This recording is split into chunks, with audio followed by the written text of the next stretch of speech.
time now is 4:40 AM at siguro magkakaroon tayo ng mahaba-habang biyahe ngayon kasi pupunta tayo ngayon ng Pangasinan. Don't let the little moments go. Alas 2 ng madaling araw ay gising na upang mag-ayos ng mga dadalhin. Alas 4, nasa labas na at nag-aabang ng service, ngunit late ang service kaya alas 6 na nakalis. Mula Marikina papuntang Bolinao, Pangasinan ay umabot ito ng 6 hours ang biyahe. 11:30 ng tanghali, drop by muna kami sa Bolinao Wet Market para bumili ng mga seafoods na makakain.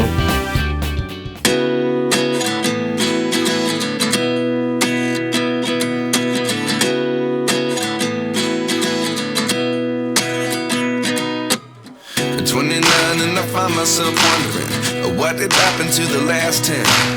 I ran away with my life, fast forward, never turn back again. It's kind of funny that the more we pass time, the more we need to set them rewind. And 19 was the year I had to leave you, but now I'm seeing all the signs. Is this really happening? I can't believe it's true. I'm just as surprised as you. Pagkatapos pag-check-in, ayos ng mga gamit, pahinga konti, ang akala ko, yun na yung beach sa harap na nakikita ko. Hindi pala. So, bumiyahe na naman kami for almost 10 minutes para papunta sa Patar White Sand Beach.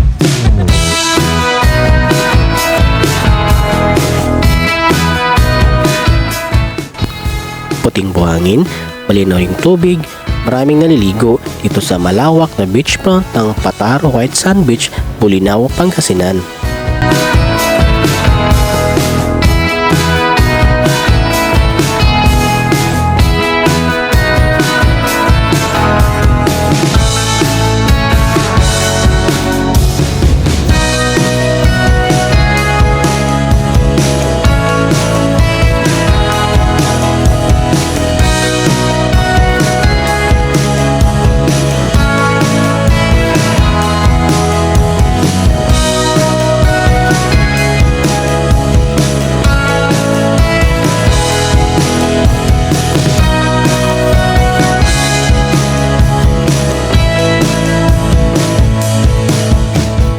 So, andito tayo ngayon guys sa mismong front beach ng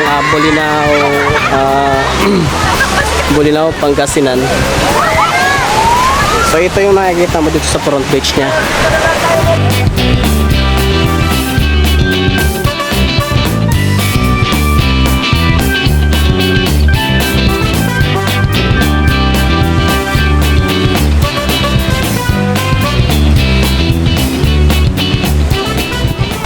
Bali, ito yung makikita natin dito sa front beach ng Patar Beach, Bolinao, Pangasinan.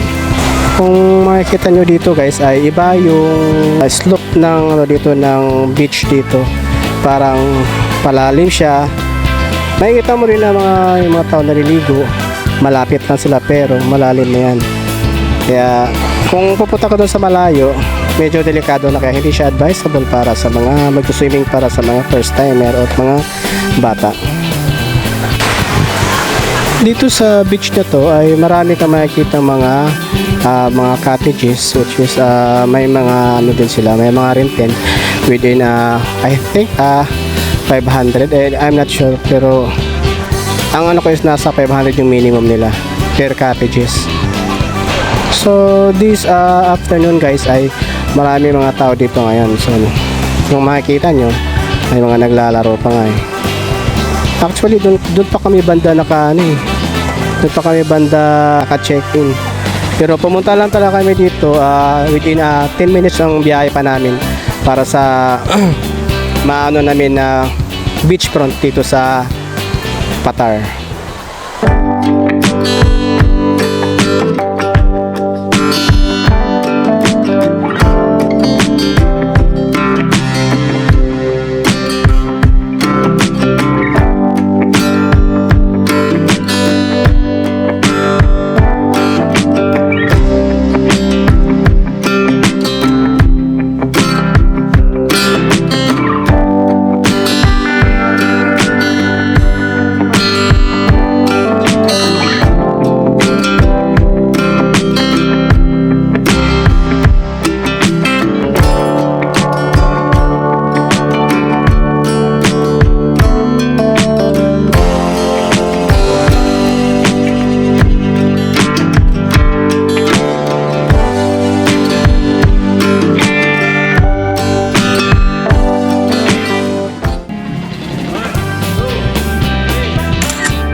Ayos ba?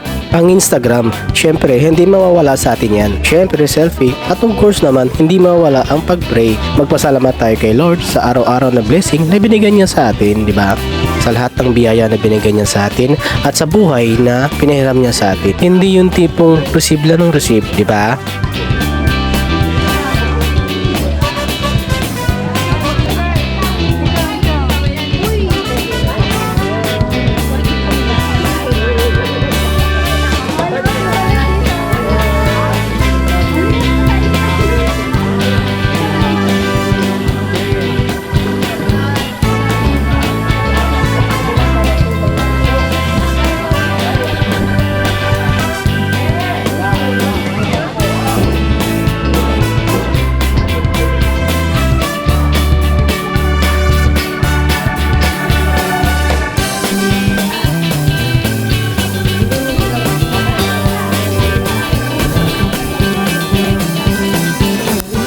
Pagkatapos kumain ay meron yung chill dito sa baba with the local band dito sa Bolinao.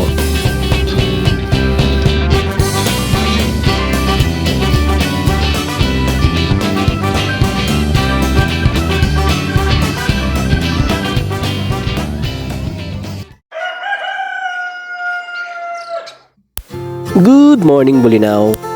6 AM, masisilayan mo na dito ang sunrise dito sa Bolinao at ang kanyang malawak na low tide.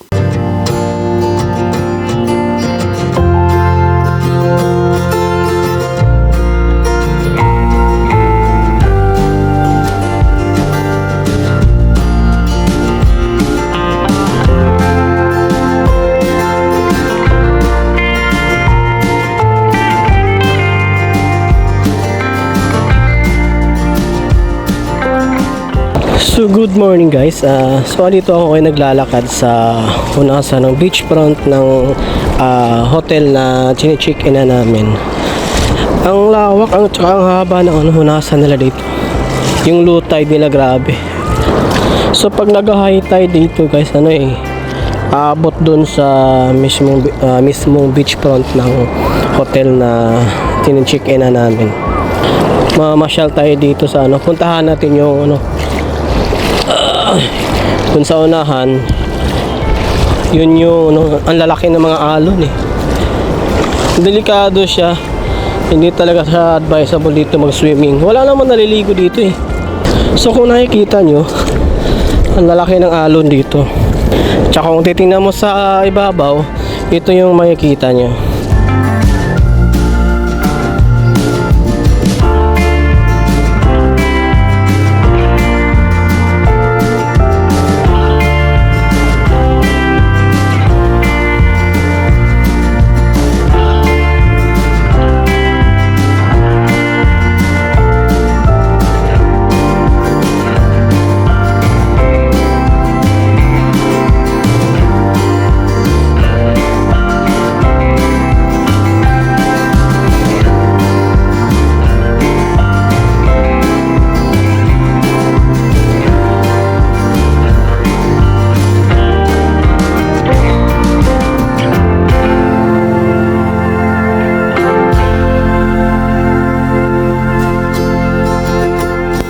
Siya nga pala, dito sa Golden Sun Resort, habang nagpapalipad ako ng drone ay nasisilayan ko ang magandang sikat ng araw. Siyempre, huwag nyo rin kalimutan i-hit ang like and share button at mag-subscribe sa ating channel at pindutin ang bell button para maging notified kayo sa mga susunod kong mga video.